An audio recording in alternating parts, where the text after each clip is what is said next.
Good that you're watching, because in this video you will learn everything about the flow theory, also known as the optimal experience to be in. So you better stay tuned to achieve this optimal experience yourself, to be more productive and more happy. This is also a part of the positive psychology series. This is part 7.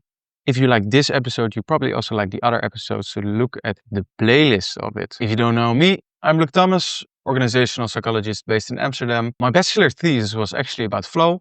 My master degree is in positive organizational psychology, so I'm the person to tell you anything about it. To introduce the concept of flow, it was founded by an American Hungarian psychologist that looked at a lot of people that are very motivated, not for external rewards to get money, status, whatever, but they just enjoyed the experience, like chess players, musicians, but even people in the work environment in corporate. They were just so focused on achieving, and that the question became like, oh, they're not really doing it for something external, but because they internally really enjoy it. And this state where they were in was a state of deep concentration, enjoyment in this activity that they were doing.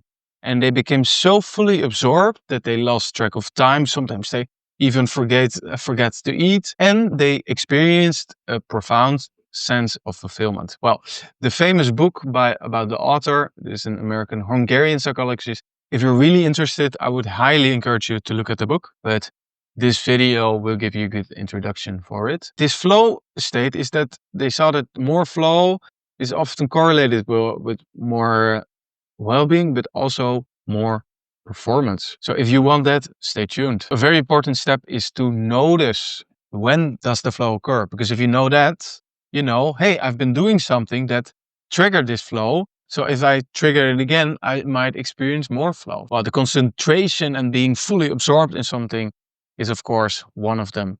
And the second one is that the time you experience will be different. So when you have to look every 5 minutes at the time, like, oh, is the time passing by?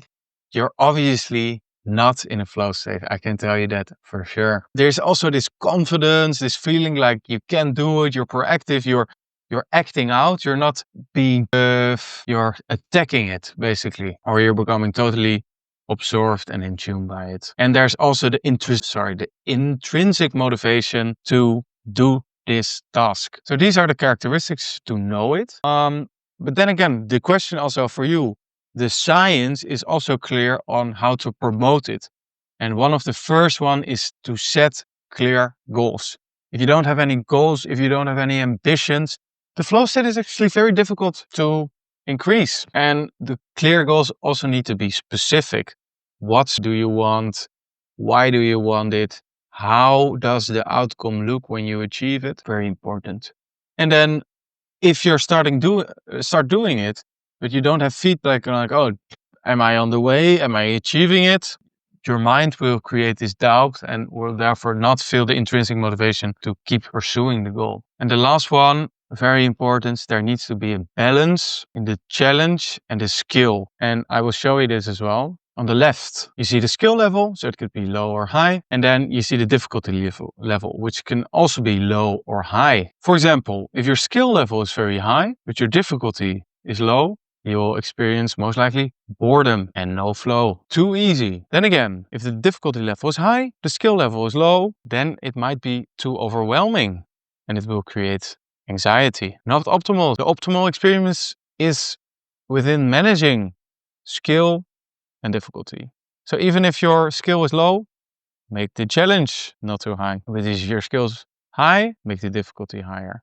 Then again, it's also about stretching. So you can experience it to be a little bit more difficult than your skill, but don't go too far. But sometimes pushing yourself also helps you to really focus on the thing you want to achieve and therefore experiencing flow. I got a few bonus tips for you to further increase it without distractions. With distractions, no flow. With anticipation of distraction, so if you're constantly thinking someone might walk in and ask a question to me, still will interfere with flow.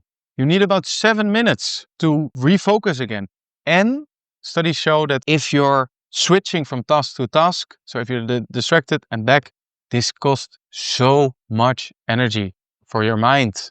Your mind wants to be focusing on one thing and be fully absorbed, engaged.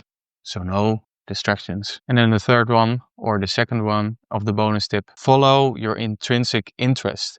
If you really think, I like to do this, I love doing this, love to become better at this, will only get better and better.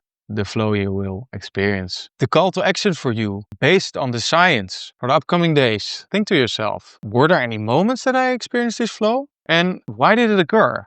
Was there something about that I really liked it? Was there a skill to difficulty level that was in balance?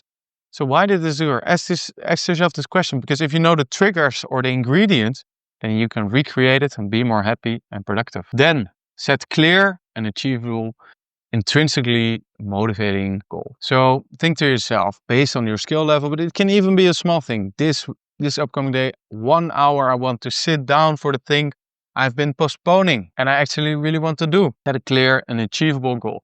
If this is too big for you, lower it. Too easy, increase it. And then remove all distraction and work for it, let's say for 1 hour, without distractions. And afterwards, think to yourself, hey, how much did I do? But also, how did I feel during it? For me, for example, making this video, at this moment, fully in the flow state, because I love doing this. And I wish you also to find something you love to do where you're in those flow states and you're fully going into the atmosphere. That's what I wish for you. If you really like this video, look at the playlist or stay tuned for the PERMA model of happiness. This is the next video, which will look about happiness and has a model to increase it. And flow is one part of it. So for now, thank you for watching.